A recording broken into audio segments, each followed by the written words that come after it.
we will discuss about rural urban composition means ग्रामीण नगरीय संगठन. Rural urban composition means the division of population into rural and urban on the basis of their residence. means निवास स्थान के आधार पर जनसंख्या को ग्रामीण और नगरीय जनसंख्या में विभाजित करना ही रूरल अर्बन कंपोजिशन कहलाता है.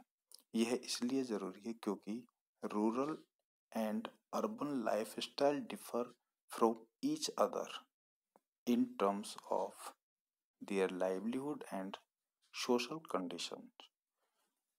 रूरल अर्बन कंपोजिशन का अध्ययन करना इसलिए जरूरी होता है क्योंकि ग्रामीण और नगरीय जीवन शैली विभिन्न मामलों में अलग अलग होती है. स्पेशली उनका लाइवलीहुड मीन्स वो जो कार्य करते हैं, आर्थिक क्रियाएं करते हैं, और उनका सामाजिक स्तर. The age, sex, occupational structure and density of population and level of development vary between rural and urban areas. Urban areas और रूरल एरियाज का एज, सेक्स, ऑक्यूपेशनल स्ट्रक्चर, वहाँ की डेंसिटी और उनका डेवलपमेंटल लेवल डिफरेंट होता है.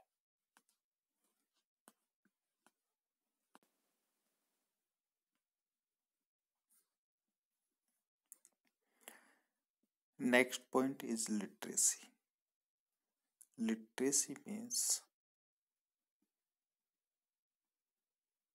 the percentage of population above 7 years of age who is able to read, write and have the ability to do arithmetic calculations with understanding. means literacy का तात्पर्य कुल जनसंख्या के उस प्रतिशत से होता है जिसमें 7 वर्ष से अधिक आयु वर्ग के लोग जो पढ़ने, लिखने और गणितीय गणनाओं को करने और उनको समझने में एबल होते हैं.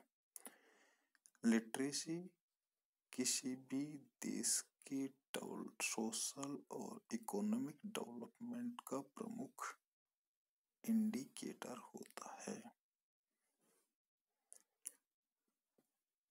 It reveals the standard of living. यह किसी भी देश के लोगों के जीवन स्तर को प्रदर्शित करता है. यह महिलाओं के सामाजिक स्तर को भी प्रदर्शित करने का एक प्रमुख सूचक है. यह ये भी बताता है कि किस देश में किस प्रकार की एजुकेशनल फैसिलिटीज अवेलेबल है और उनके डेवलपमेंट के लिए गवर्नमेंट किस प्रकार की पॉलिसी बना रही है. मीन्स जिन देशों का लिटरेसी लेवल जितना ज्यादा होगा वो देश उतने ही ज्यादा डेवलप होते हैं. वहाँ के लोगों का स्टैंडर्ड ऑफ लिविंग उतना ही हाई होता है. महिलाओं का सोशल स्टेटस उतना ही अच्छा होता है. और उन कंट्रीज में educational facilities, specially higher educational facilities बहुत ज़्यादा होती है और गवर्नमेंट एजुकेशनल फैसिलिटीज पर ज़्यादा एक्सपेंडिचर्स करती है.